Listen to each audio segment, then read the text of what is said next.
Hello, everyone. Welcome to episode 76 of Genn and Millie, where a Gen Xer and a millennial share the strength-based perspective through which they view the world.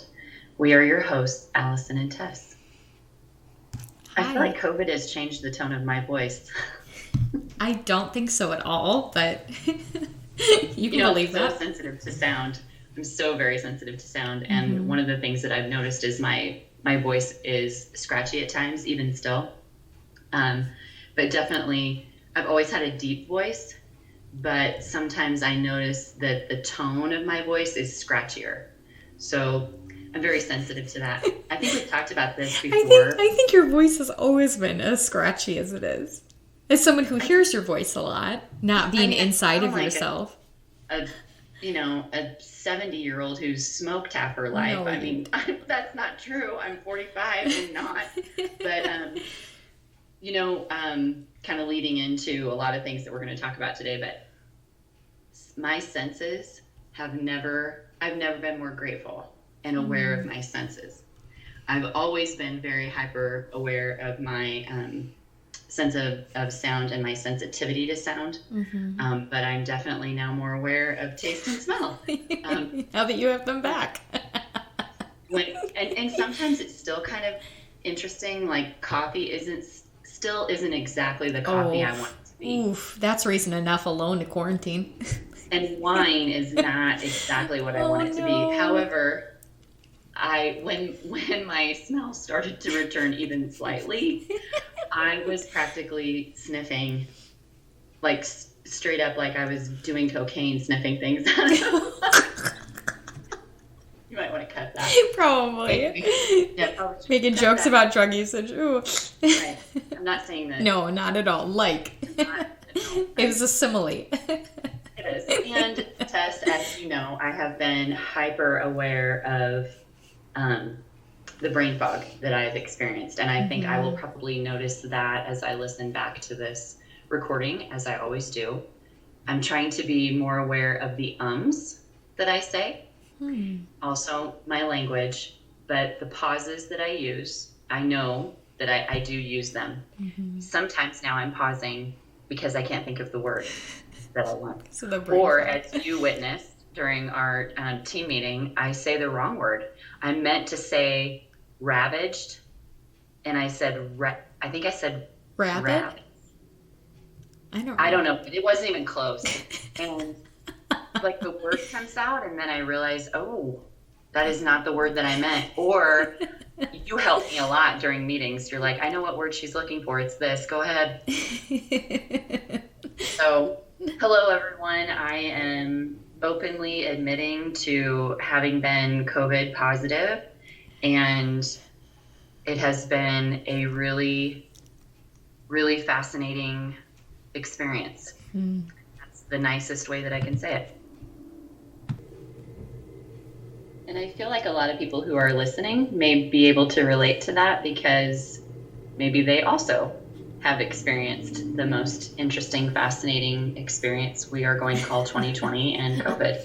Yep. It's definitely been startling to me how people have reacted, how people have reacted to me, how people have on the full spectrum test. Like I couldn't believe how our team stepped up and just like took over and helped me to be off work because we know you mostly. And I do one of my goals this year is to really be intentional about being an example of well-being, but also to honor my well-being. And if you are sick and working, that is not a demonstration of well-being. Nope. And I would have probably continued to work, but I was strongly encouraged to rest and be well. And I recall threatening and disconnecting you from your email if I had to. I was just waiting for one day that you got an error message like your login doesn't work. So on that spectrum, the people who were so kind and so compassionate and so helpful, to the other spectrum of being treated like I got to be careful here with my words. I'm not stumbling for a word. I'm being careful. Yeah. Okay. People who, gosh, I found a quote today that helped me better say it. If someone treats you less than at one of the most, if a person makes you question your self-worth while you're dealing with the most stressful circumstances of your life, that's probably not a good indicator. That's good. And I just, as we all have said, I think since March, crisis is a great revealer. And I have definitely seen the best and the worst of people, but the best of people who were caring and concerned and so kind. And then people who acted like, not that I didn't exist, but as if a leper, like, in all honesty. I hate to use that word, but yes, I'll use that word. And you know, it's been a lot of isolation, which is definitely not for me. You and I have talked about this many times here on Genn and Millie, and I love, you know, when our listeners have comments about this. You know, what's the difference between solitude and isolation? Solitude, which I love, is chosen space, chosen quiet time, reflection, necessary for me. Isolation is a very dark, lonely, sad feeling. Yeah. And I've never in my life gone 3 weeks without seeing another human someone that I care about. Yeah. And to just get moved here, you know, which has been a dream come true, and then have it abruptly change. I'm, you know, missing my family and missing my kids and missing normalcy. Yeah. I think that there's something, though, too, that we need to acknowledge in that choosing to be alone, choosing to create the space of solitude, I think also can be a mindset one takes when forced to isolate, right? So, like, you are not necessarily given the option. I mean, technically, there are people that are probably COVID positive that are choosing to walk around, right? But you chose for the sake of your own self, your own conscience, but also for the public health and for the public good to isolate for 3 weeks. But there's a way that and it doesn't mean that, like, and this is not to say, like, in every moment you should have been grateful for the social isolation, but they're also, right, because, like, the reality of isolation and being alone sucks sometimes, especially when it's not, the entire entity is not a choice on your own, right? But there is probably a mindset that one could approach that with that is a little bit healthier, right? That is not healthier in relativity to where you're at. Like, I'm not being a relativist here, but, like, healthier in general, right? To say, I'm going to make the most of this time as much as I can, right? And I'm going to approach this from more of a positive perspective to say, how can I take advantage of this really hard thing that was thrown into my life because of this. So, you know, that's not to downplay the fact that this has really affected people's mental and emotional well-being, spiritual well-being, physical well-being, obviously, because it is a health issue. But also, I think that there are a lot of people who have let the pandemic and let the isolation of quarantine get the most and override them, right? And overwhelm them, right? When there is some agency that we have in terms of choosing how do we approach this situation with the right mindset, right? And I think, you know, revisiting my word of the year choice, I made a choice to put myself in a position that put me at risk. I still chose that willingly. And that ended up then being a choice that I made that had a consequence. You know, I've been very, I think, pretty vigilant about my choices. I also think that, Tess, honestly, probably the first week, I was so overwhelmed with guilt that I could potentially have exposed anyone. I mean, I could hardly deal with it.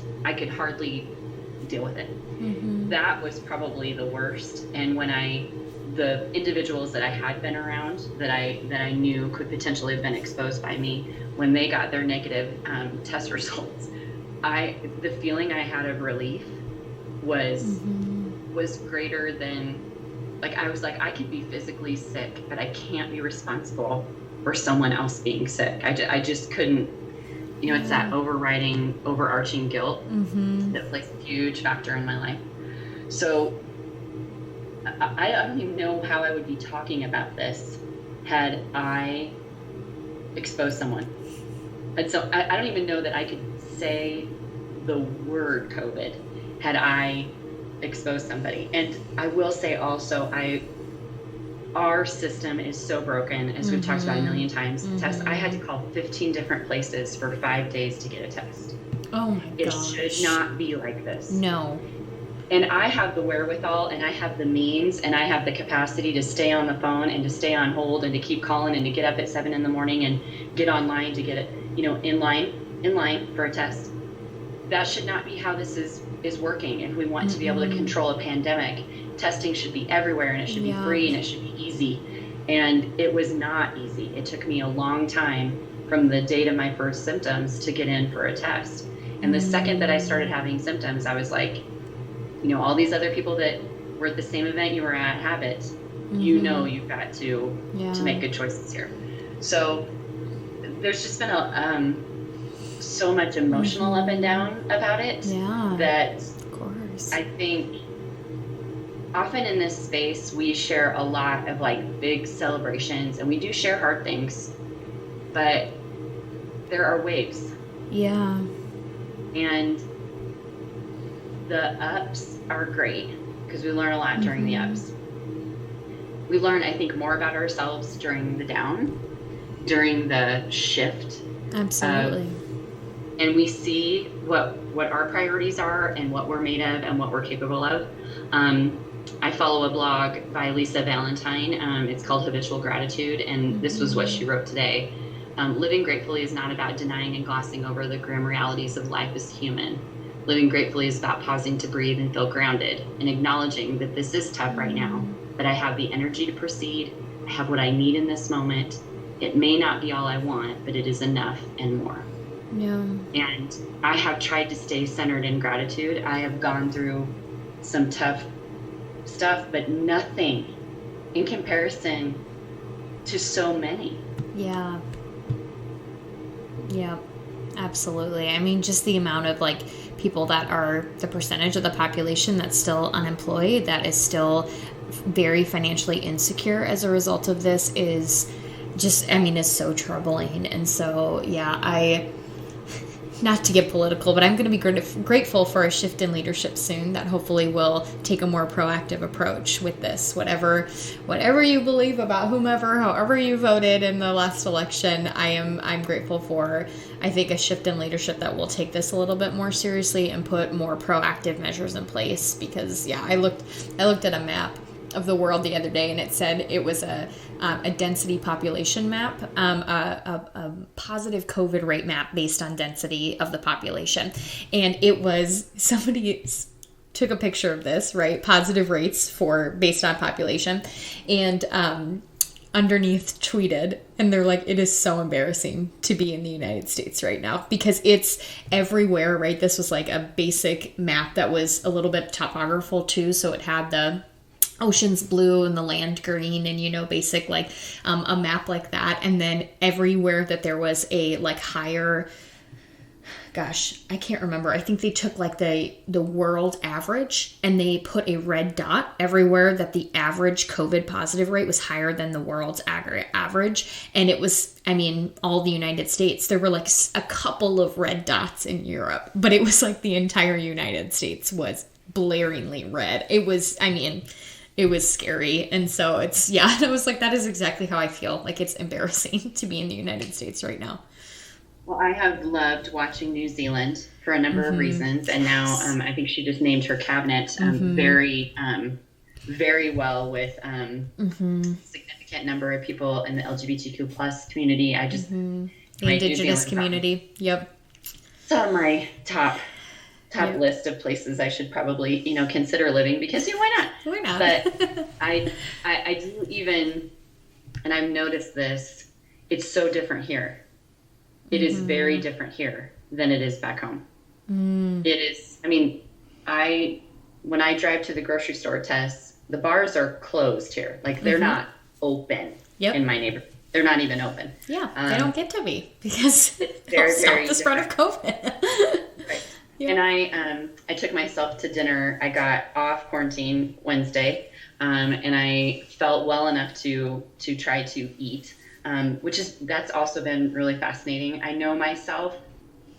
I have a tendency to lose weight quickly, and that's usually a sign that something's not okay within my soul. Yeah.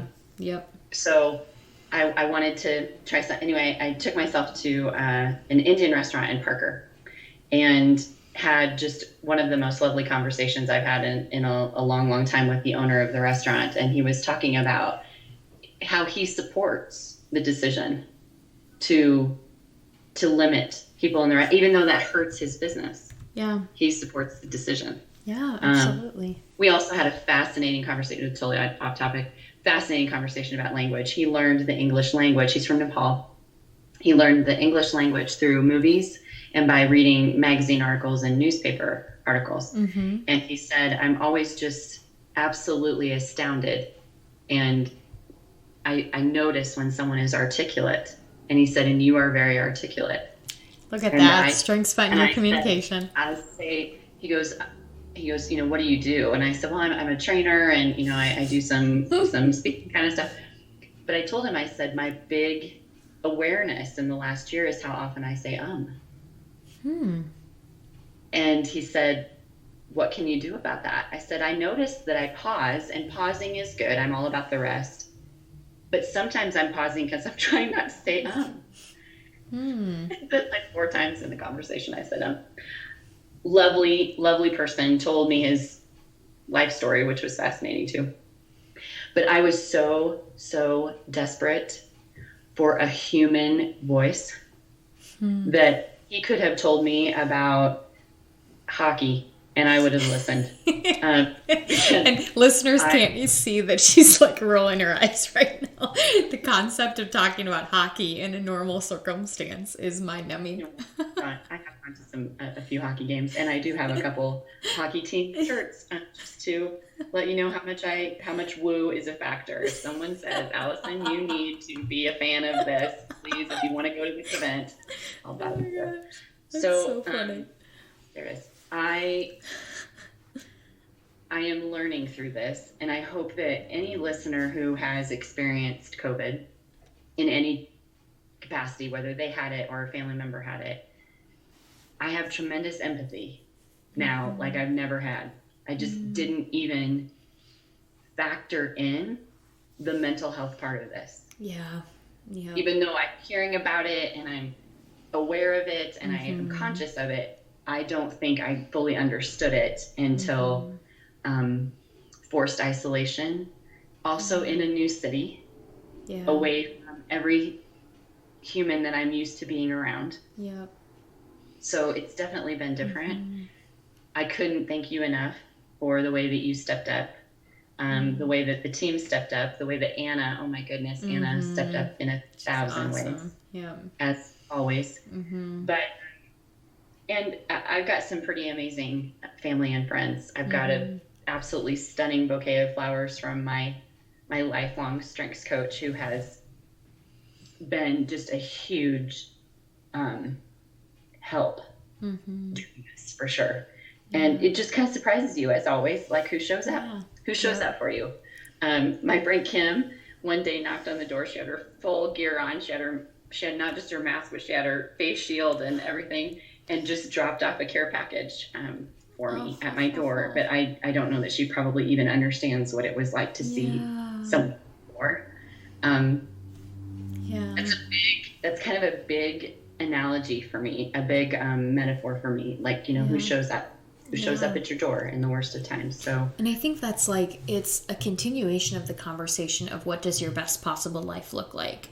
Because we've talked a lot about like where you live and what you do and, you know, what your state of well-being looks like. But I don't think we acknowledge the influence that people have on a best possible life, right? Having negative, toxic, not so great people in your life has a large effect, right, on your best life possible. And I think that we talk a lot about, right, I think great relationships are good examples of things like that. And I think model, great partnerships and complementary partnerships. But I don't think we talk enough in a very explicit sense about how to identify not great partnerships and consequently how to distance ourselves from them.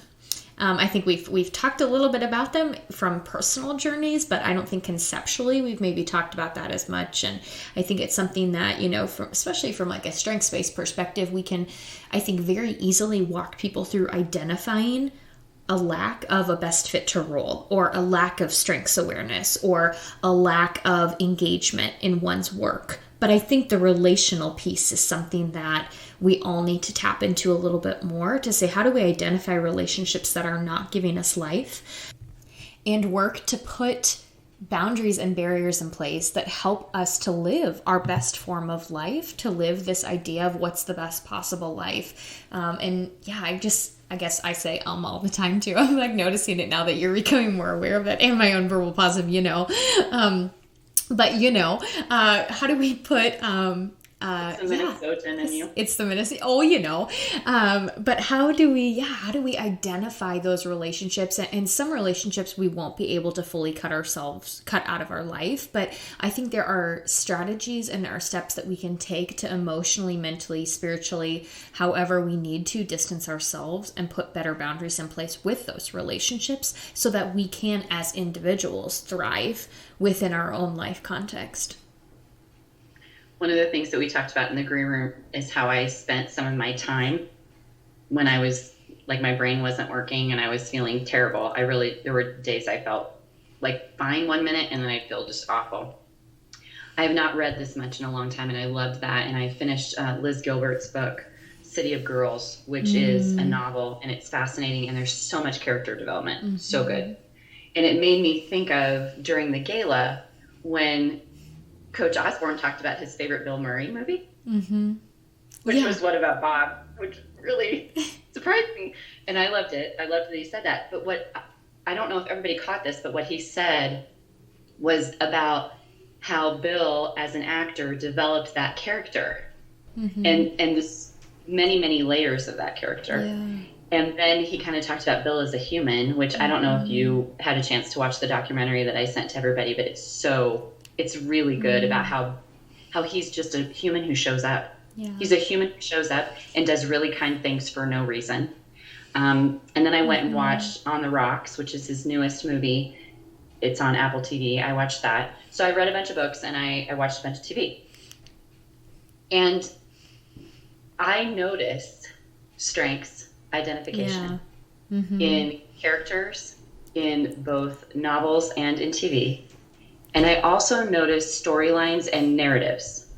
And one of the things that I am trying to do is recognize, like, what is my narrative that is toxic for me? Not just people who are toxic for me, but what's a narrative in my mind? Yeah, what's a story that I tell myself? And I do a lot of this when I do coaching. Can you identify the narrative? And once we identify it, it's easier because we can name it and we can say, oh, there it is. I see you. All right.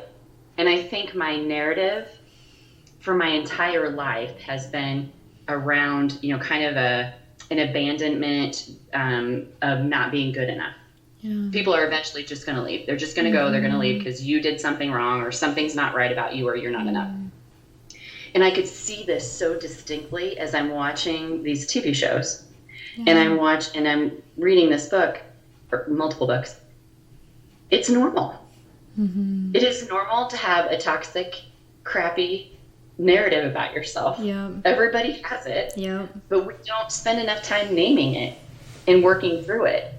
So as soon as I moved into isolation point, I was like, well, here this comes. I'm going to feel like you made a mistake. You're an idiot. You're foolish. Foolish is a huge thing for me. You didn't get it right. You didn't choose well. And I could at least identify that was happening. Yeah. But bizarrely, Tess, by turning my brain off and like getting, I don't want to call it mushy brain, but like essentially, New Girl does not require a lot of thought. I mean, that is like feeding me content. Nope, it does not. That makes it easy for me to understand each one of those characters has a narrative too. Yeah, for sure. And I think if you were to explore yours, which I will always push you to do, I think you can identify it. I think you know it. You often talk about it. Yeah. The middle. Yep. The middle is a story. The middle is also a story that you have tons of research and context and background and history about. Yeah. But I would love for you to share a little bit about what is giving you light and hope and positive reinforcement around that narrative. Not in it, but working around it and through it. And the listeners can't see that I'm using very dramatic arm motions right now. I know you are. They'll be able to hear it because your voice goes in and out when you like back away from the mic to do your... Okay, can you... I have done yoga this entire time. I'm very proud of myself. I'm proud of yourself, even with your brain. Being, not, I don't want to use your word mushy, but it's kind of the word descriptor that you used in adjectives. You're going to you'll clearly see my brain is not working. Sorry, can you clarify the question though? Like what's giving your life around, what's giving me life around my narrative? I would love for you to share a little bit about maybe what you do that walks you out of that narrative test. Okay. And I think it's in learning. Okay. Yeah. So yeah, I guess my life limiting narrative, as you kind of shared, is like the middle, like being the middle of the middle of the middle.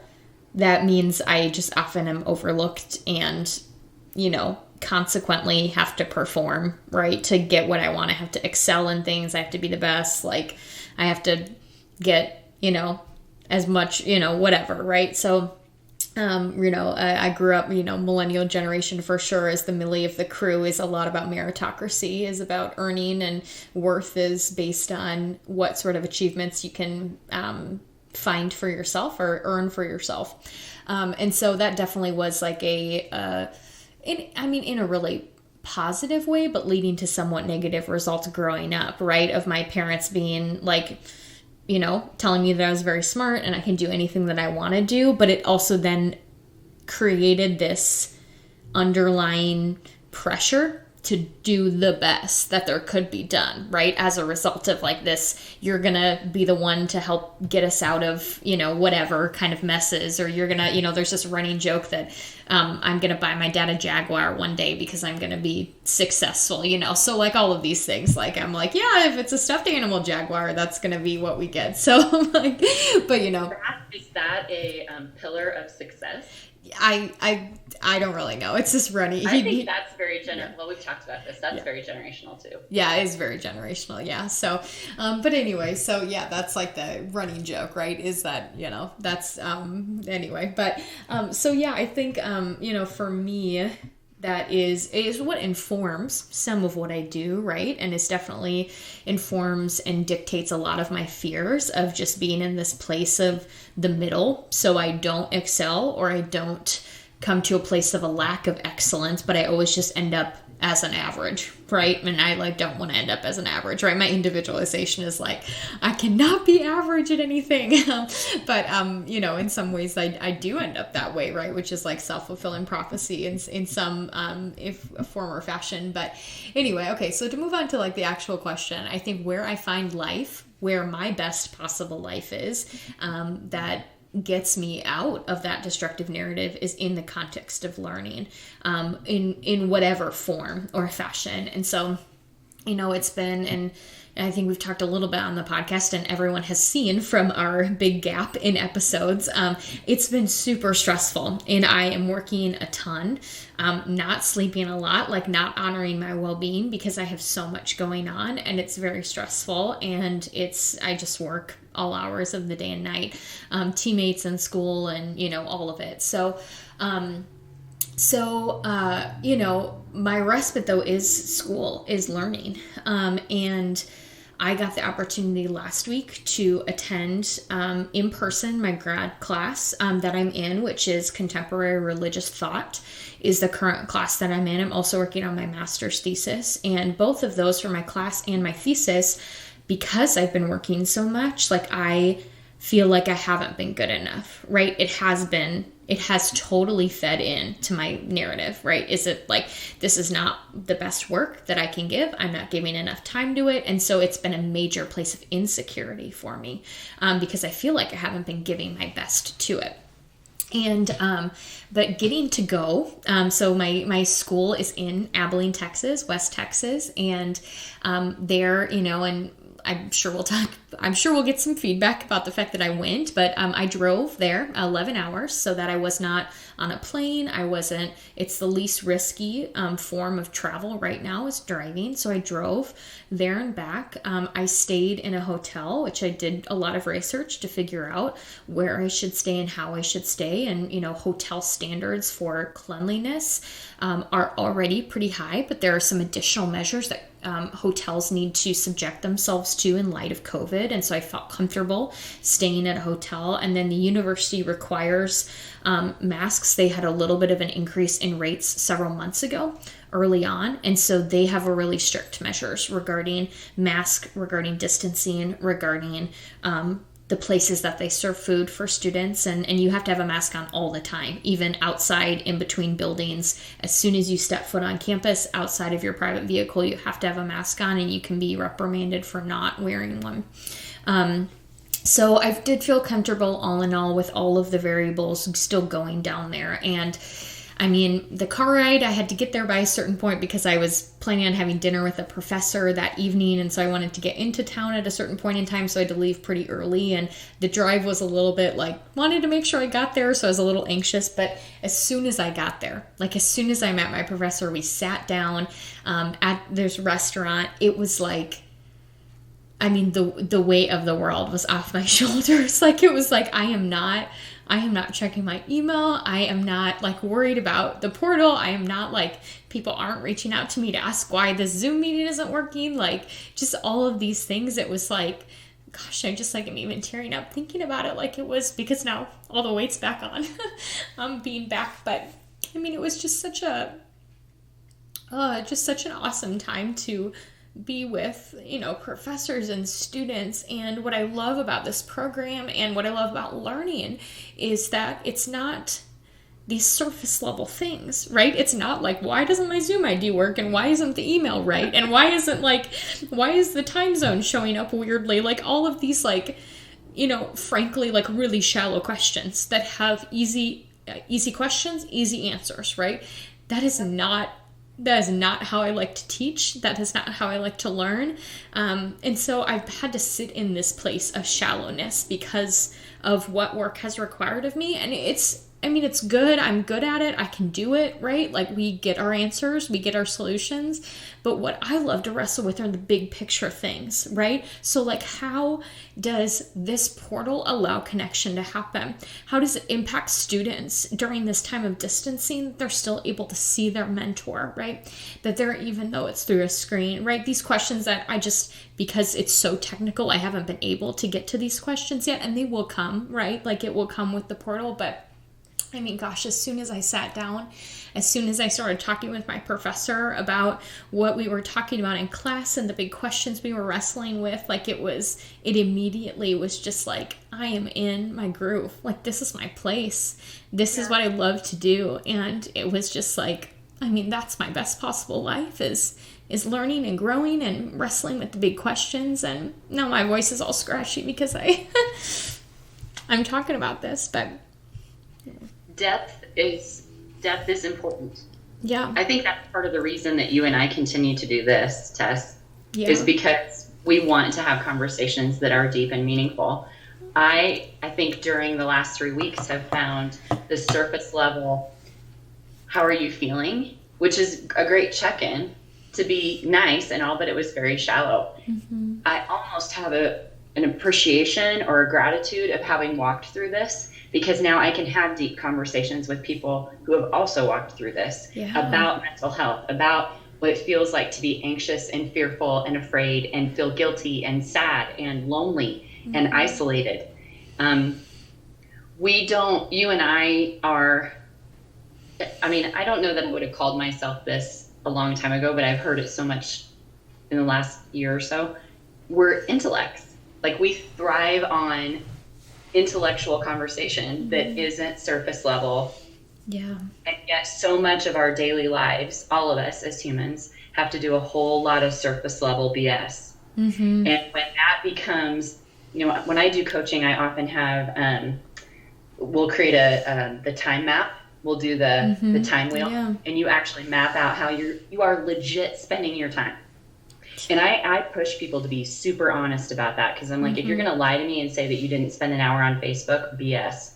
I want you to be really honest about it. And it is fascinating to me when we look at it, because we use color coding. So, how much is for sleep? How much is for exercise? How much is eating? How much is food prep? How much is responding to emails? How much time is in front of the screen? That is critical right now for us to really evaluate and look at. Because if we really want to say that, what does it look like to live your best life?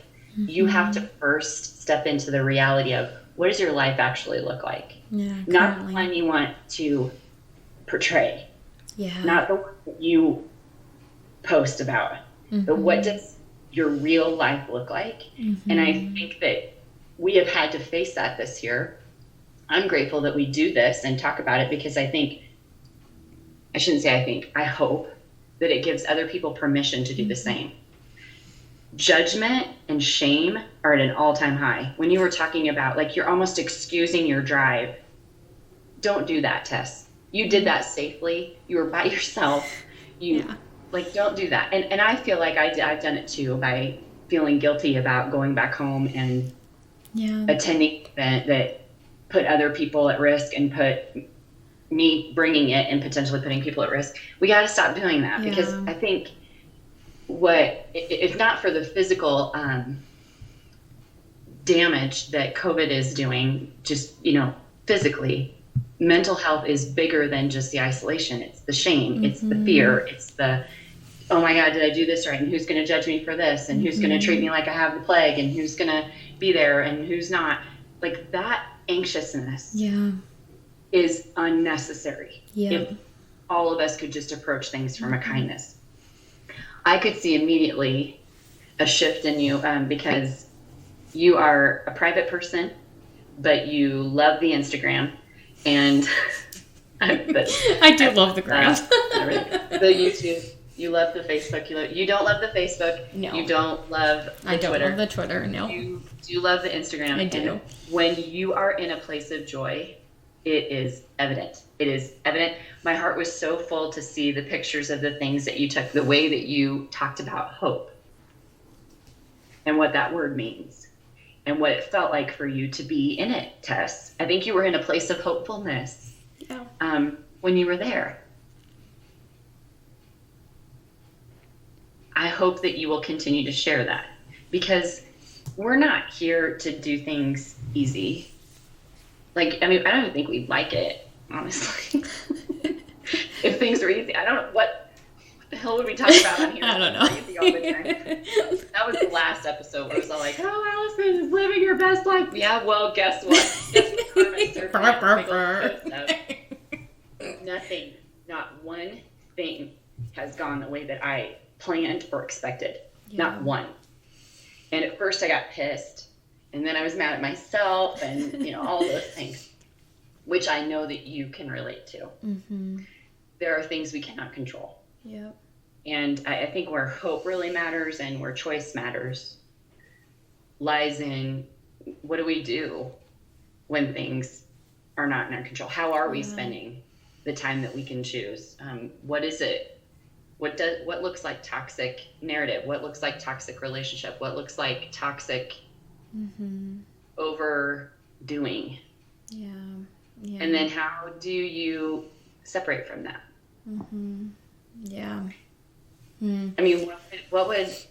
What would it look like if you didn't have the learning and the education and the classes and all of that right now? Oh, I would be learning in some other context. I am still learning in other contexts, even though I'm not, even though I am fully enrolled in the graduate, full-time school program. I am taking Coursera courses and doing, all sorts of other side project learnings that aren't a formal education track. And I know I would continue to do that. I also have a running list. You're going to laugh. I have a running list of all of the things that I want to learn once I have a little bit more time to learn, because I won't be formally learning through a school program. So this kind of points back to what Shane had always taught me about agency. it's like identification of knowing what you need to be hopeful. Yep. And every time that I read, I get CNN, little like CNN to my email in the morning, little 5 things you should know. And every morning starts with these horrifying stats on COVID. And every day I think, how are we going to be hopeful? And I hear people respond to me because now I think I have antibodies. That's what my brain thinks. I have antibodies. And I hear from people, oh, no, you really probably don't yet. Well, do you really? We don't really know if you do. Well, then how is the vaccine going to work? If you don't believe in antibodies, are we just all going to live like this forever? And I can't. I know I cannot. I cannot. My first hike, the day I got out of quarantine, I was like that little kid in the YouTube video that's like, good morning, hi. And I was so grateful when people smiled back or said hello back or smiled a little tiny bit. I just think we have to find agency pathways to be hopeful now. But it starts, I think, first in identifying narratives and toxicity, but then identifying what is it you really need. Like you need to learn. If you're not learning, you will go to a place of rot. Oh, for sure. I'm like, if I'm not learning, I'm not growing. That's how I roll. Yeah. For me, what I've learned in this is if I'm not connecting, if I don't have connection, deep, real, not surface level, deep, real connection, I am rotting. Yeah. So I have to seek that in different ways. I think woo's been in the tank for me in a lot of ways because in the last year or so, my circle got really tight because of trust issues. And I'm learning not to say that anymore. I'm growing and learning. I don't have trust issues. I'm growing and learning about how I open myself. So my circle became like this. And then with the move, my circle became like this. And even COVID, my circle became like this. I am going to have to stretch myself. Tess, I have been on the Facebook looking up ways to connect here in Denver. Like I've already joined a women's hiking group and I've joined a couple, like a group that follows live music that's still happening in places. I mean, it's like this underground, quiet, like don't tell anybody, but people are still performing. And so I've joined all these groups. Do you know how hard that is for me to do? I mean, I feel like I'm back in junior high saying, will you be my friend? And I do not want to do it. I want things to happen super organically. Like I will be in the grocery store and someone will come up and say, hey, are you interested in joining a women's hiking group? That's not how it's going to work. That happens all the time in grocery store. So I am stretching hard because I know what I need is deep, meaningful connection. So I'm going to have to stretch myself to find people here. It's going to make me uncomfortable.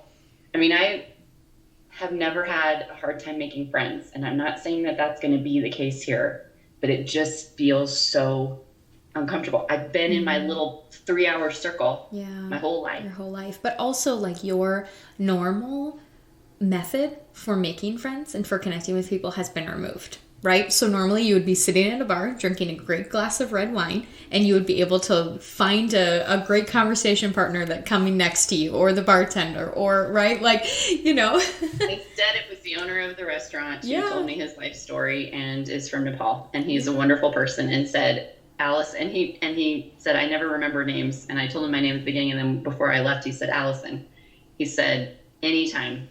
He said, come here, come on a weeknight when it's more quiet. He said, sit at the bar and I'll tell you about places that you need to check out and try. And I mean, out of absolute kindness. Of course. Kindness. Yeah. So yes, I'm going to have to do some of those things. But also, I think I told you in the green room, at the same time, he said, what a terrible time to move to a new city. Yep. Breaking my heart here. Oh my gosh. So I do think it's going to, a lot of this feels like a return to March, and none of us knew what to expect in March. I think in March we're like, oh, well, I'm going to have some time to read some books and hang out. Great. Nope. Go to the grocery store at a different time, and maybe I'm going to wear a mask, and this is going to be different. And then it became 8 long freaking months of this. Yep. And now I think we're all knowing. There's like a knowing with a capital K, as I say lately, that we could return to March, but it could be even worse. Yeah. And we know what it feels like, and it doesn't feel like novelty. No. It feels like anticipating the root canal. Yeah. and by yourself. Yeah. And there's a lot to be said about, which I am eventually going to Bridget Jones' Diary blog the heck out of this, but what being alone really feels like right now. The grass is greener, people. All of you who are just frustrated with your kids at home and homeschooling, I'd give $1 million to be you. Do not even think for a second that this is glory. It's not. It's a lot of, it's a different kind of isolation when you are completely on your own and you don't have built-in faces or built-in hugs or built-in conversations or even like food prep. I used to do that all the time. Like with Lauren, I'd make dinner and she'd come over, or I'd say, I just opened this bottle of wine. Do you want to come over? And I don't have that now. So it's different. And as you know, and you and I both know that it's a very, very different space to be in. Yeah. I like the question that you brought up though, of like, what do you need to be hopeful? So I think keeping that at the forefront is helpful. And you need learning. And I need connection. Deep connection. Meaningful connection. Yeah, that's good. And then I think like the concept of the time audit, right? I think is a great exercise and I love doing that. And I think it's another reminder of this concept of the best possible life, right? And I love your example of last episode was all sunshines and rainbows and celebration. And then here we are. So, it is also the idea, right, of you have taken a very meaningful step to live your best possible life.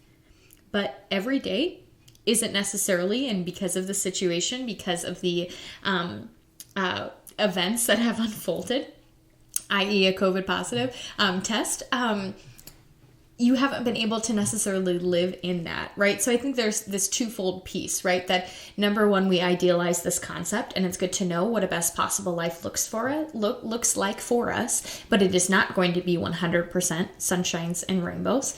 And a best possible life takes work and takes effort and energy, and it's a lot about mindset, right? Not just about the actions that we're going to take to get there, but then also a best possible life is made up of really small moments of time, right? So when we do an audit, like a time wheel, you might break it up into an hour increments or 30-minute or 15-minute increments, right? To understand how you spend your time.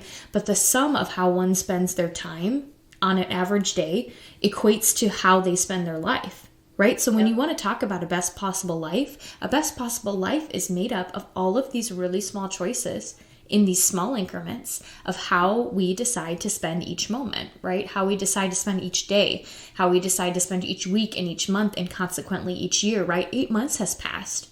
And yes, there are times where we need to sit and watch New Girl for hours on end because it's what we need to do because our brains can't process anything else, right?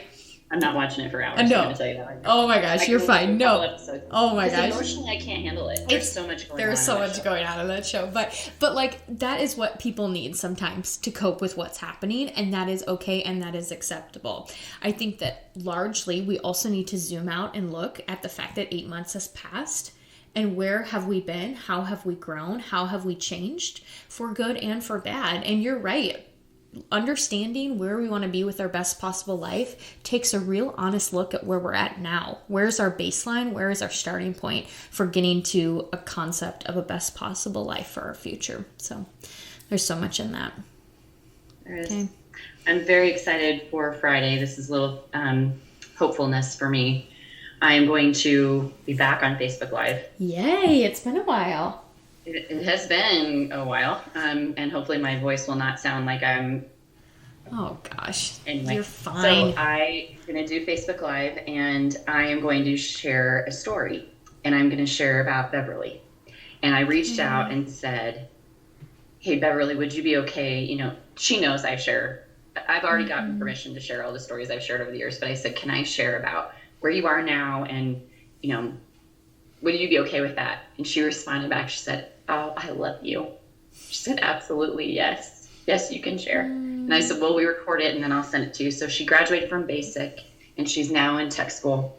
And so I am so excited. And I've been thoughtful about, what do I want to say so that I get it right. But to be able to share about, the up and down of that, the up and down of being matched, and then her moving, and then me moving, and then never thinking that I'd see her, and then her moving again, and us being reconnected, and then her moving again, and then us being reconnected. So I'm excited about that. That is something I'm looking forward to. Also, I am so into music right now. I don't know that I've ever been this much into music, and new to me music. Yeah. I always loved the Wild Feathers, but I'm super into the Wild Feathers, and they have a concert release, like a virtual release on Friday, and I ordered signed vinyl from them. Could be signed. I ordered it as a little COVID treat to myself, and that should be arriving within the next few days too. And I also found a couple great record stores here. That I've been able to special order things, but also just great locally owned cool spots. So oh my gosh, that's what I'm looking forward to next, and I want you to share what you're looking forward to next. Oh my gosh. So I am looking forward to the fact that I'm taking Thursday off to work on my thesis.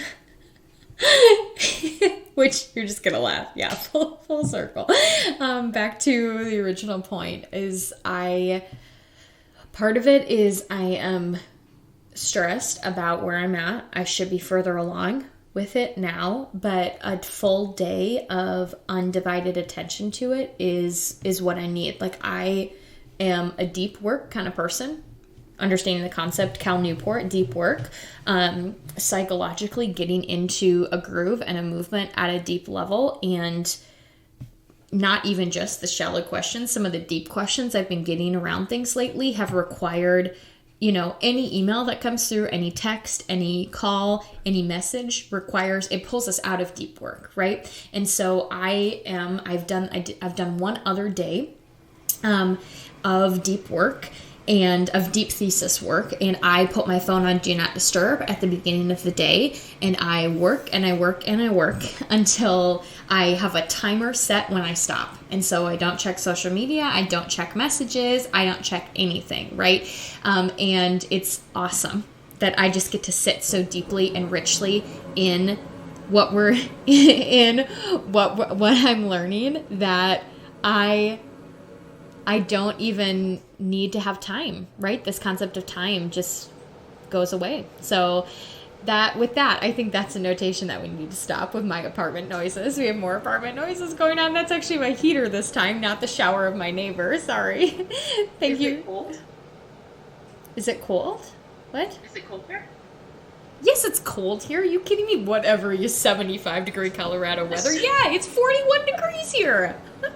Oh, I'm so checked out. Whatever. I'm well aware. Well aware. Okay, yeah, it's cold here, and it has been cold here for a while there, Allie. Okay, but anyway, I'm going to wrap us up. But I think a couple takeaways that I want people to focus on, that I think people should focus on, are, number one, what's toxic in your life, and what boundaries can you put in place to rid yourself or protect yourself from those toxins. If it's a person, if it's a workflow, if it's stress, and this is some preaching to the choir, as you guys heard throughout the course of this. And then what do you need to make you hopeful?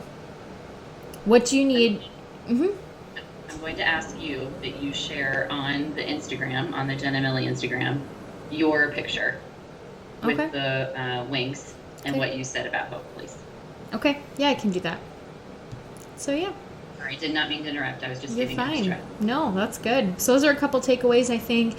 Interesting exercise. If you want to, you can look up a time marking or time auditing is a really great exercise that can help to see how you're spending your time right now, to get kind of a baseline as you look towards your best possible life in the future. So thanks for sticking with us through this, despite my myriad of apartment noises in my old apartment in historic district of Omaha.